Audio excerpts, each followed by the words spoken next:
नमस्कार, आप देख रहे हैं देश रोजाना। मैं हूं बेनजीर हाशमी। बुलेटिन में शुरुआत करेंगे कुछ ताज़ा हेडलाइंस के साथ, फिर बात करेंगे हरियाणा की बड़ी और खास खबरों की। उत्तर प्रदेश विधानसभा में अब गुटखा और पान मसाले पर पूरी तरह से लगा प्रतिबंध। सतीश महाना ने इस बारे में दी जानकारी। बीते दिन सदन में गेट पर थूकने का मामला सामने आने के बाद उठाया गया कदम। औरंगजेब पर बयान देना पड़ा भारी। सपा विधायक अबू अजमी पर एक्शन। विधानसभा क्षेत्र से हुए सस्पेंड। हाथरस भगदड़ मामले की जांच के लिए गठित न्यायिक जांच आयोग ने बुधवार को यूपी सरकार को 1680 पन्नों की रिपोर्ट सौंपी। पिछले साल 2 जुलाई को शंभू बाबा भोले के सत्संग में मची थी भगदड़। सैकड़ों लोगों की गई थी जान। 2 गुटों की झड़प के बाद विवाद में पटना विश्वविद्यालय में बमबाजी की वारदात का मामला सामने आया। यूनिवर्सिटी के दरभंगा हाउस में हुई बमबाजी। फिलहाल पुलिस मामले की जांच में जुटी। मोदी सरकार का बड़ा फैसला। साल 2002 में हुए गोधरा कांड के 14 गवाहों की हटाई गई सिक्योरिटी।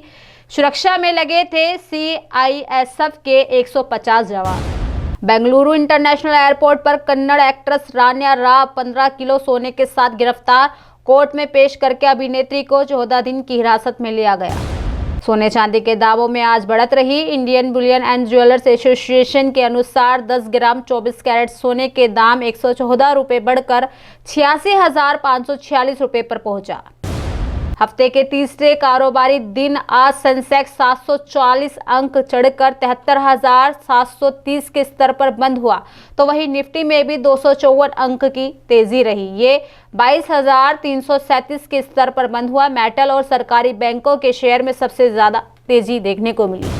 तो ये थी दिन भर की कुछ ताजा सुर्खियां। बात करते हैं हरियाणा की बड़ी और खास खबरों की।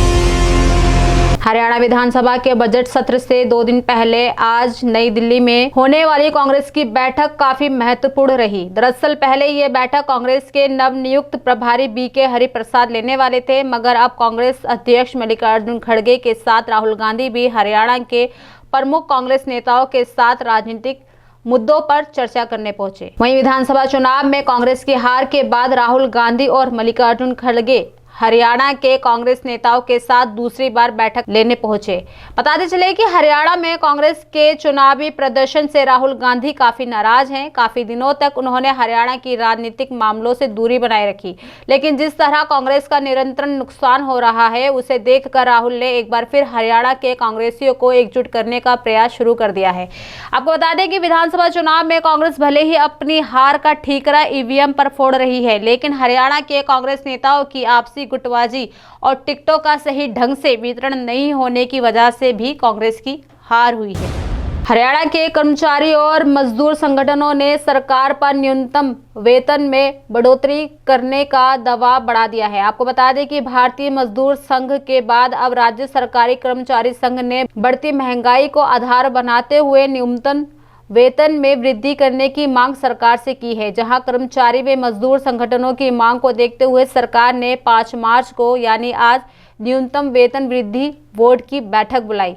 आपको बता दें कि राज्य में साल में 2 बार न्यूनतम वेतन में बढ़ोतरी का प्राविधान है। हरियाणा में कामगार उपभोक्ता मूल्य सूचकांक में बढ़ोतरी के आधार पर न्यूनतम वेतन की दरें तय होती हैं। वहीं प्रदेश में इस समय कर्मचारी और मजदूरों को 11,001 रुपये न्यूनतम वेतन मिल रहा है। कुशल कर्मचारियों को 12,736 रुपये और 13,372 रुपये वेतन दिया जाता है। उच्च कुशल श्रेणी के कर्मचारियों को 14,041 रुपये, अर्ध कुशल कर्मचारियों को 11,551 और 12,129 रुपये मासिक वेतन देने का प्राविधान है। बताते चले कि साल में 2 बार हर 6 महीने बाद न्यूनतम वेतन संशोधित होता है। भारतीय मजदूर संघ के क्षेत्रीय संगठन मंत्री पवन कुमार ने 3 दिन पहले मुख्यमंत्री नायब सिंह सैनी के साथ हुई बैठक में न्यूनतम वेतन संशोधित करने की मांग की थी।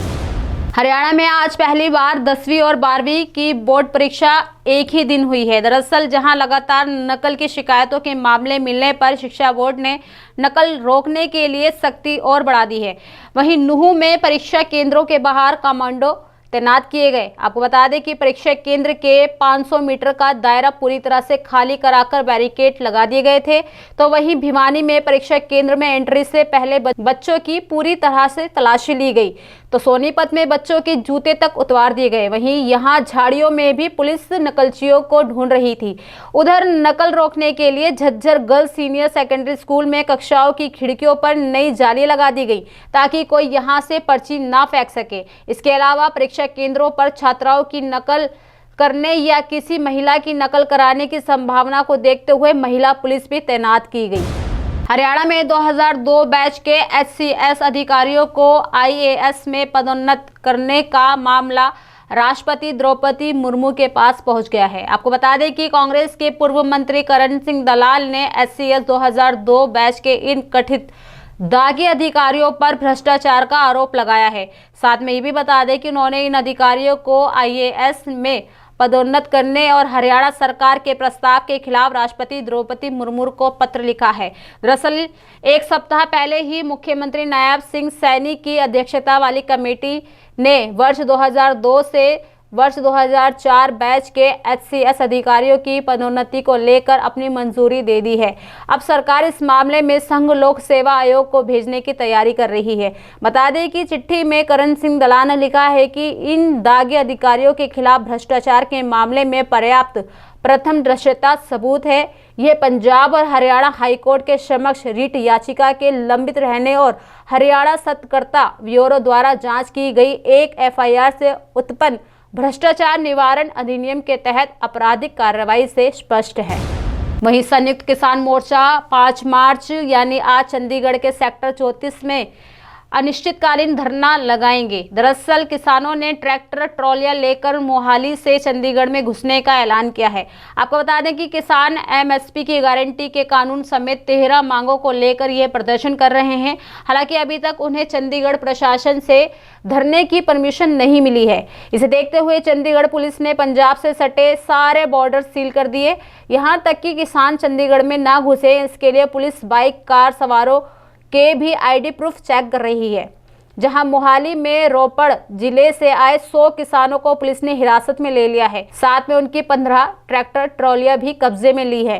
किसानों ने अपने ट्रैक्टर के नंबर प्लेट पर रंग किया हुआ है ताकि CCTV कैमरे में उनकी पहचान ना हो पाए। तो ये थी दिन भर की कुछ ताज़ा सुर्खियों के साथ हरियाणा की बड़ी और खास खबरें। कल फिर होगी मुलाकात ऐसी ही खास खबरों के साथ। तब तक के लिए बने रहिए हमारे साथ और देखते रहिए देश रोजाना। नमस्कार। हमारे साथ जुड़े रहने के लिए देखते रहिए देश रोजाना का YouTube चैनल सब्सक्राइब कीजिए। साथ ही देश हमारे साथ जुड़े रहने के लिए देखते रहिए देश रोजाना का YouTube चैनल सब्सक्राइब कीजिए। साथ ही